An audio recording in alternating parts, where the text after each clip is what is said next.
Hey guys, this is Kelly. Welcome back to Big Cat Moto Vlogs, and I am doing a voiceover for this video because as I was reviewing this video for editing for the next release, I realized that I had made a ton of half-said statements.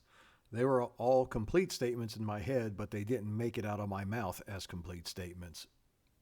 And because I really wanted to give this video its proper consideration and this bike that I'm on, I decided to do a voiceover of this particular bike.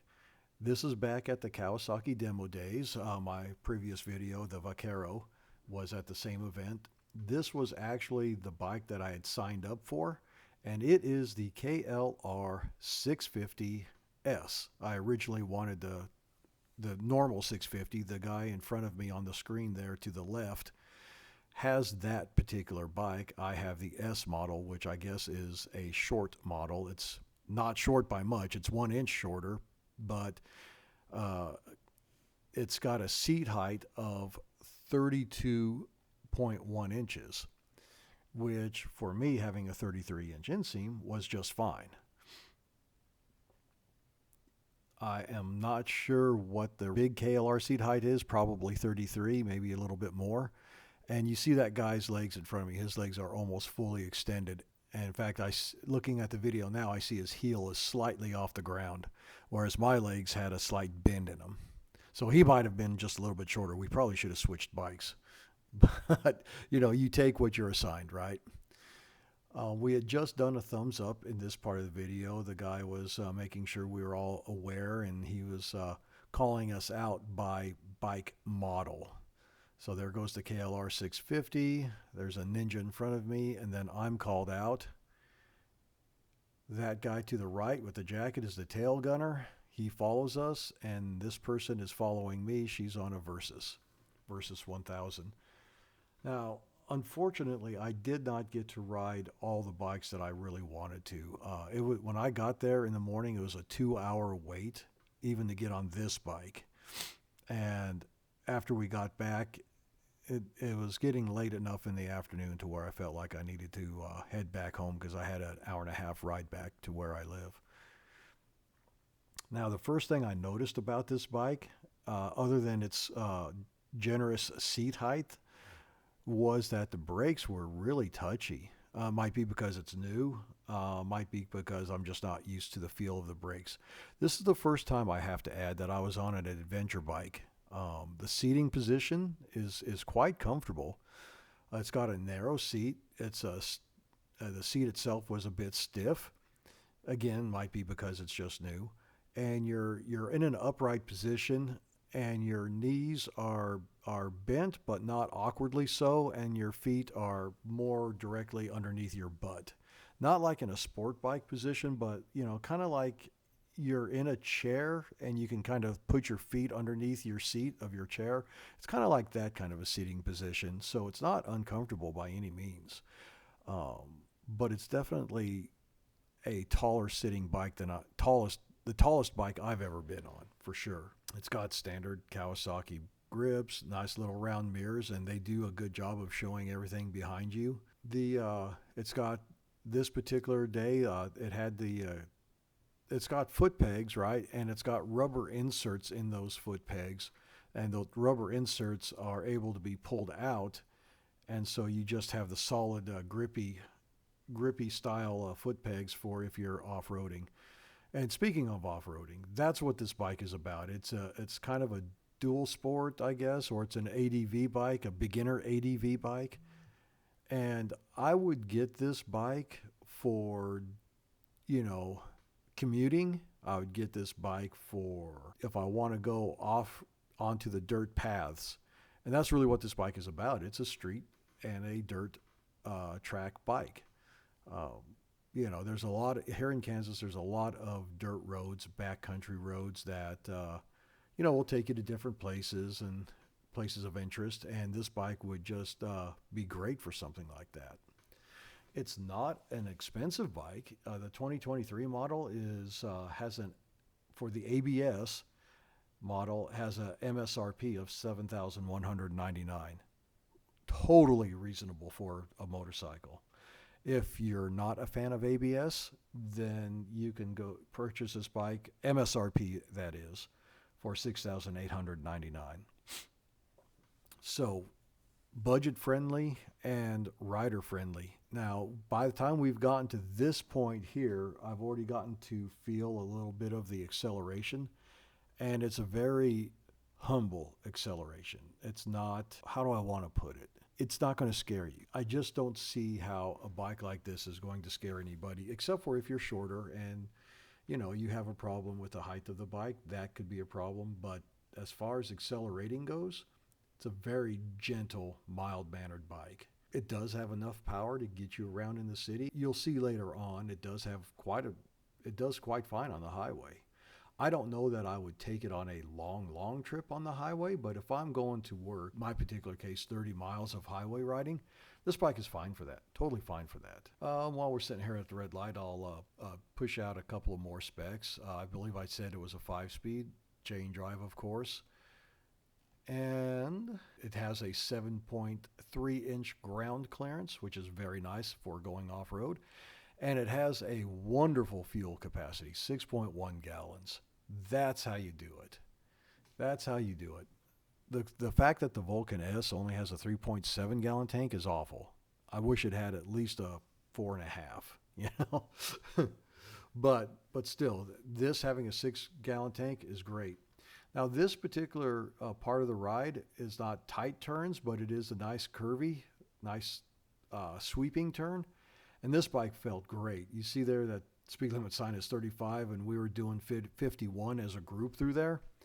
And this bike just felt fine. It was totally planted. It doesn't mind leaning over on its side a little bit. Having a bike like this underneath me, I'd feel totally fine bombing off onto a hard pack dirt road or gravel road, maybe even with some sand. I'm sure that this bike would only get better would feel better to ride in those conditions as my skill level increased. But as a beginning ADV rider, this bike I think would be just great, honestly. Now this particular model, I think I touched on it, has ABS or non-ABS. I think one of the downsides is, as far as I can tell, I've done some research on this, was it doesn't have a way of switching off ABS on the ABS models. And that's a bit of a bummer if you're doing dirt riding, because I know from things that I've read and researched that at least having the rear tire turned off on the ABS mode while you're doing dirt tracking is desirable. And the reason why is if you have the knobbies on the rear on your tires like you generally would, like this would probably have a set of 50/50 tires, which are designed to be, adequate on and off road, so you don't have to change tires. You lock up the rear brake if you want to do a hard turn and or just stop fast, and those knobbies dig into the ground, and that creates a dam of dirt that's being pushed along, and all that helps you stop quicker. That's at least one reason why you'd want ABS turned off on the back tire. So we're traveling through Wichita, and it's just a mellow kind of ride right now. And this bike is very favorable. At first, I thought the brakes were a little bit twitchy, but that, again, is just probably me. But I found this bike to be very favorable going through town. I found it to be very favorable in its acceleration. Again, it's a single-cylinder bike. And so you're not going to win any races with it, but, you're not trying to. So it's just a nice, favorable bike. And I'm really happy I got the opportunity to ride it for sure.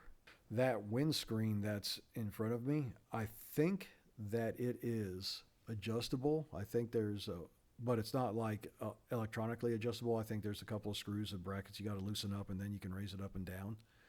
Now, there are accessories that you can get for this bike. You can get mounting brackets that fit on the rear of the bike for hard cases on the side, and then there's a bracket that you can put on the top over the top of the rear tire for a hard case up there. So you have a total, I think, of like 64, 65 liters of carrying capacity between the top and the side cases.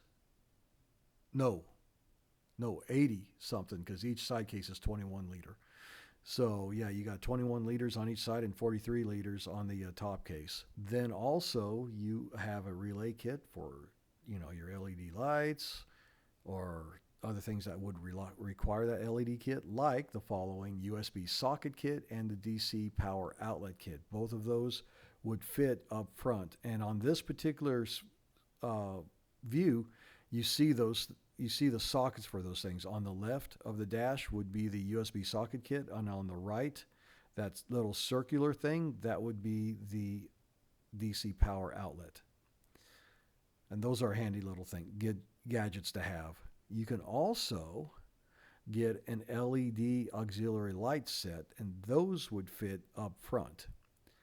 And then, of course, you would get your crash protection bars.